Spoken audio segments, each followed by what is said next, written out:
السلام علیکم ورحمۃ اللہ وبرکاتہ۔ آج جمعۃ المبارک ہے۔ اللہ پاک جو ہے سب مسلمانوں کو جمعہ پڑھنے کی اور جمعہ کی جو گھڑی ہے اس کی جو برکتیں ہیں سمیٹنے اور لوٹنے کی توفیق عطا فرمائے، اور آقا کریم علیہ الصلوۃ والسلام پر کثرت سے درود پڑھنے کی توفیق عطا فرمائے۔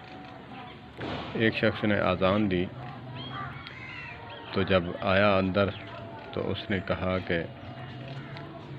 یہاں پہ جو ہے یہ تو بریلوی اہل سنت کی مسجد ہے، یہاں وہابیوں کو الاؤ نہیں ہے، یہاں کیا کرنے آئے ہو؟ اس نے کہا میرے پیارے بھائی، جب تم نے کہا حی علی الفلاح حی علی الفلاح، آؤ نماز کی طرف آؤ فلاح کی طرف، تب تو تم نے نہیں کہا حی علی اہل سنت۔ اس میں تو ڈیفرنٹ نہیں ہے، اذان میں تو من جملہ تم نے کہا کہ سب فلاح کی طرف آؤ، نماز کی طرف آؤ، تو پھر مسجد میں آتے ہوئے جو ہے یہ امتیازی سلوک کیوں؟ اللہ پاک ہمیں جو ہے مسلکی تعصب سے بچائے اور ایک دوسرے کو برداشت کرنے کی توفیق عطا فرمائے۔ مسلکی تعصب ایسی لعنت ہے کہ انسان جو ہے قیامت والے دن خالی ہاتھ ہوگا، ماتھے پہ محراب بھی ہوں گے، وضو کے اعضاء بھی چمک رہے ہوں گے، تہجد نوافل بھی ہوں گے، لیکن نامہ اعمال خالی ہوگا۔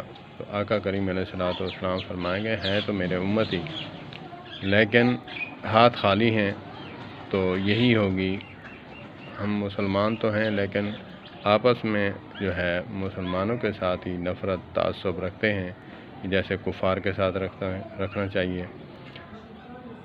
اللہ پاک نے فرمایا کہ رحماء بینہم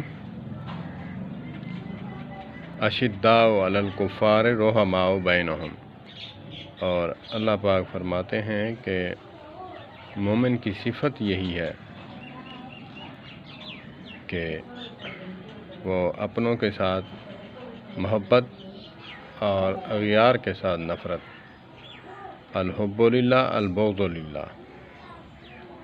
اللہ پاک ہمیں آپس میں محبت اور بھائی چارے کے ساتھ رہنے کی توفیق عطا فرمائے، ایک دوسرے کو برداشت کرنے کی توفیق عطا فرمائے۔ والسلام علیکم ورحمۃ اللہ وبرکاتہ۔